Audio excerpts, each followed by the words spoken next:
Mon sujet ce matin, c'est donc les portes d'accès aux démons. Rappelons-nous que le diable existe encore. Il existe, qu'on y croit ou pas. Et il est toujours aussi méchant, qu'on le croit ou pas. Il possède toujours des gens, qu'on le croit ou pas.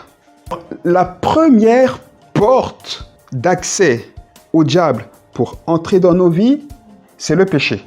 Quand on vit en contradiction avec la volonté de Dieu de manière habituelle, on offre un accès au diable pour venir s'installer dans nos vies. Quand on fait des choix et que nos choix consistent à pratiquer quelque chose qu'on sait contraire à la volonté de Dieu, c'est une porte d'accès au diable. Et c'est ce que ce texte nous dit ici. L'apôtre Paul nous dit clairement que celui qui s'attache à la prostituée, qui s'attache à elle, qui s'attache au péché, devient une seule chair avec la prostituée. Écoutez bien comment Jésus définit le diable. Et c'est pas une image, hein. Ça fait vraiment partie de la caractéristique de la nature du diable. Le diable est un voleur, un brigand, un violeur. Parce qu'un voleur et un violeur, ils ont la même attitude. Les deux, ils veulent nous prendre quelque chose qui nous appartient sans notre consentement.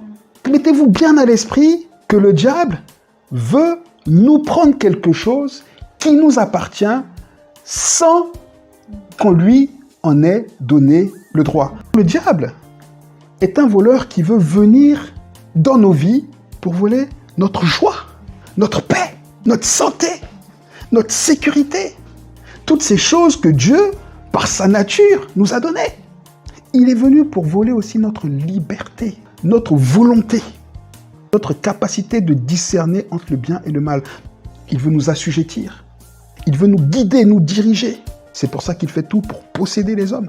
Une autre porte ouverte, une autre porte d'accès au diable pour jouer dans la vie des hommes est décrite dans Jean 9, versets 1 à 3 par Jésus. La question des disciples ici souligne une réalité à laquelle on ne pense pas souvent. Et Jésus ne dit pas le contraire. Ils sont en train de dire en fait qu'on peut avoir des problèmes qui sont la conséquence des choix de nos parents. On peut hériter de démons ou de liens que nos parents ou nos grands-parents ont récoltés. C'est ce qu'on appelle les liens familiaux. De manière volontaire, on peut recevoir de nos parents ou de nos grands-parents un démon ou des démons. Premier type de lien familial, c'est cette transmission de liens volontaires. C'est-à-dire que la maman dit à la fille ou le papa dit au fils, je te transmets mon don. Il y a plein de gens, je pense que vous en connaissez forcément autour de vous. Ah oui, mais moi, dans ma famille, on a un don. On barre les brûlures, par exemple. On fait du pendule. Ah, mais je sais pas, moi, je sais faire du pendule. Je sais pas, c'est un don. Deuxième type, c'est les pactes qui ont été contractés par un de nos ascendants, parents, grands-parents ou autres, sans qu'on soit au courant. Vous savez, il y a des familles dans lesquelles on remarque que toutes les femmes meurent à 56 ans. En fait, les femmes ne dépassent pas 56 ans. Et on va dire c'est comme une malédiction. Mais c'est une malédiction. Il y a des familles où les hommes, c'est des hommes à femmes. C'est-à-dire, on peut faire ce qu'on veut. C'est des gars, ils sont impudiques, ils n'y arrivent pas. Ils ne savent pas faire autrement. De la même manière qu'on dit dans une famille, par exemple, on est diabétique parce qu'on a hérité, de la même manière, on hérite des liens. Et ça, c'est des contractions involontaires. On n'a pas signé. Ça nous est tombé dessus. On a très souvent, des liens hérités de nos parents, on ne s'en rend pas compte. Très souvent. C'est pour ça que quand on se convertit, il faut passer par la cure d'âme, par la délivrance, pour briser tout ça. L'homme est en trois parties. Le corps, l'âme et l'esprit. Et on hérite à ces trois niveaux-là. On hérite de nos ascendants tout ce qui est de notre corps.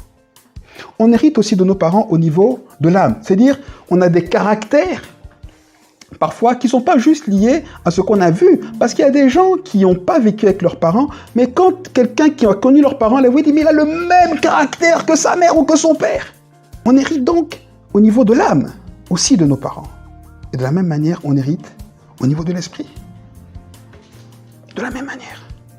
Le dernier type, dans les liens familiaux, c'est les parents qui sacrifient leur enfant ou qui consacrent leur enfant au diable pour avoir quelque chose. On va te dire, bon, tu vas être très riche, mais ton enfant sera handicapé. La dernière porte ouverte que j'aimerais voir avec vous ce matin, c'est les troubles émotionnels. Le diable, il apprécie de nous mettre dans une situation d'émotion violente. Quand on a une forte émotion, on est un peu coupé de nous-mêmes. Je ne sais pas si vous vous rendez compte. Par exemple, si on a très peur, pendant même une fraction de seconde, hein, ça dure peut-être pas longtemps, 1 ou 2 secondes, ça dépend pour chacun, mais on ne sait pas où on est perdu. Une forte émotion, c'est le moyen pour le diable de violer, de voler, d'entrer par effraction dans nos vies. Le roi Saül, dès le début de son règne, est dans une attitude de rébellion. Cette attitude, cette émotion de rebelle a ouvert Saül à un mauvais esprit. Il ne faut pas aller se connecter à des choses qui vont nous créer des émotions fortes. C'est pour ça que je vous dis souvent qu'aller regarder des films d'horreur. Tu vas voir un truc... Il est là. Ça vous semble fou, hein? Mais ça se passe vraiment comme ça. La chose dont on ne se rend pas compte, c'est que beaucoup de personnes sont possédées déjà dès enfants. Parce que les enfants, ils sont soumis à beaucoup d'émotions fortes. On ne s'en rend pas compte. Hein. Ils vont à Halloween, là. Vous croyez que tous les enfants supportent de voir les horreurs? Non.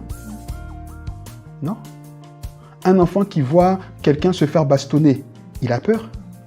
Il a très peur. Un enfant qui voit, par exemple, sa mère se faire frapper par son père. Un enfant qui voit son père qui est ivre, etc. Toutes ces choses-là. Un enfant qui tombe sur une image pornographique, c'est choquant. Il a une émotion parce qu'il ne sait pas ce qui se passe. Et puis, c'est ça. En tant qu'adulte, on a tous une responsabilité envers les enfants. Ça veut dire attention. Regarde pas tout et n'importe quoi. Les dessins animés, là. Moi, quand j'étais jeune, je regardais Dragon Ball et tout. Mais dans Dragon Ball Z, il y a Satan Petit Cœur. Il s'appelle Satan Petit Cœur. Et des fois, on jouait, moi, je suis Satan Petit Cœur. Mais vous vous rendez compte? Je sais que culturellement et tout, c'est... Non, c'est pas possible. Oui, parce que culturellement, on croit qu'un animal peut parler. Et parce qu'on a regardé Disney. Mais un animal, ça parle pas. Donc, un animal qui parle, il y a un truc qui va pas. Donc, je sais que culturellement, ça peut être choquant. Ou invraisemblable. Mais croyez-moi, c'est vrai.